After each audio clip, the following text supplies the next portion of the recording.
The first thing to do, of course, is make the bed. Lola wasn't very happy about getting up so early and decided to sleep some more. The most interesting part starts in the kitchen when it's time to prepare Lola's breakfast. First, I add a bit of water. I explain why I do it later. Then I put some chopped beef with chicken hearts, followed by a little salmon oil. And at the end, I add chicken neck. This is what her bowl looks like. Yes, it's not the most aesthetic, but it's my little trick to make sure Lola drinks more water. Not very pretty, but it works. After breakfast, I take Lola outside so she can go to the toilet. On the way home, she got a bit tangled up, but managed to figure it out, get out on her own. Smart girl. And then it's time for my breakfast. Oatmeal with raspberries. For one portion I use about 5 tablespoons of oats and about 15 tablespoons of milk or water. I cook it over medium heat and wait until it starts to boil. Once it boils, turn the heat down to low and simmer until it thickens. And then I add raspberries, fresh or frozen, and you can also use any other berries or fruits you like. Optionally, I add a teaspoon of butter. I cover it with a lid and let it sit for 5-10 minutes. Before serving, I add some chia seeds and a bit of honey for sweetness. So this is how our oatmeal turns out. Feel free to pause the video if you want to check out the calories and the full recipe. I usually wash my dog about once every 1 to 1.5 months, and today is finally the day. Honestly, I've been putting it off a little because I know exactly what kind of reaction I'm going to get. First, we gently wet her fur with warm water.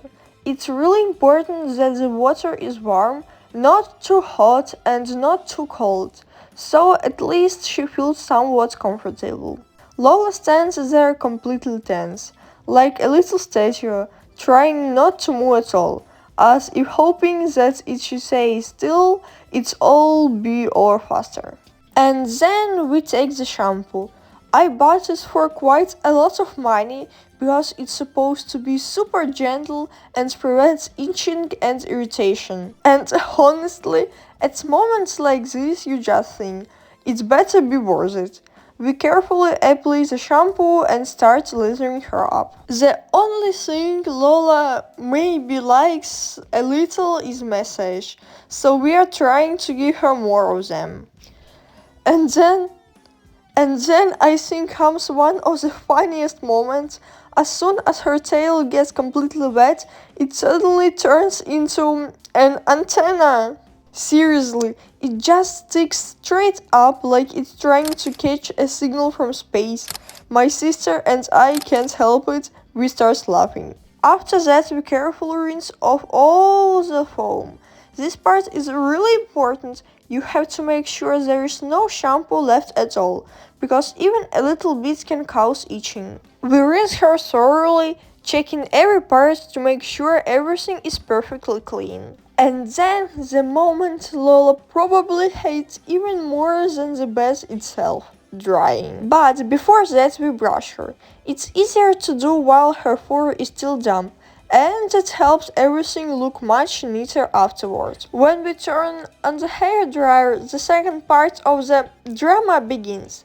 Lola is definitely not a fan of the noise of the airflow. Her face tells a whole story again, from why is it happening to me to I will remember this. But drying her is necessary, especially when it's cold at home or outside.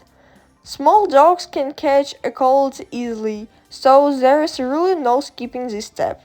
We carefully dry her, trying not to scare her too much, using warm air and slowly fluffing up her hair.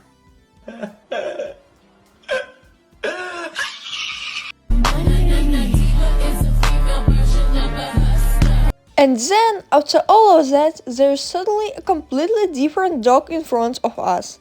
Honestly, every time I'm a bit shocked. She becomes so fluffy it feels like she's twice her original size. At some point, she even starts to look like a papillon. Her fur is that soft and full. And you can't help but think, is this really the same dog? Maybe she's hiding something?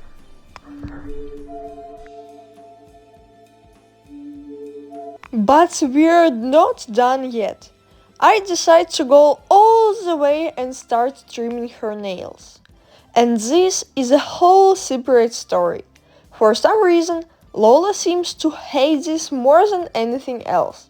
Even though I always do it carefully and have never hurt her, she keeps trying to pull her paw away, fidgeting and acting like something terrible is happening. This is where my sister becomes a lifesaver. While I'm careful to trim the nails, she gives Lola treats to distract her and make the process less stressful, and honestly, it works.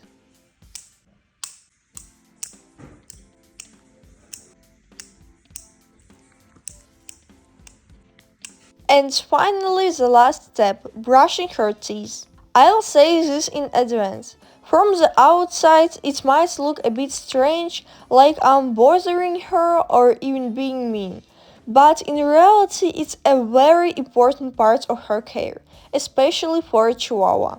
Their teeth are quite sensitive, and dental problems are pretty common. I use special dog toothpaste and the softest toothbrush, usually one made for small children, because it's perfect in size and gentle enough.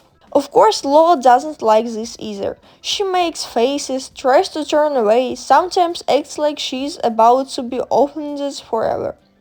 But I try to do everything quickly and gently to keep her as comfortable as possible. Lola remembered everything I'd done before and decided to get back at me. While I was making the thumbnail for this video, she climbed onto my tablet and refused to move. Did you think that was the end? Not even close. My mom saw Lola, said the fur around her ears looks very bad and suggested we trim it. We agreed, but things didn't exactly go as planned.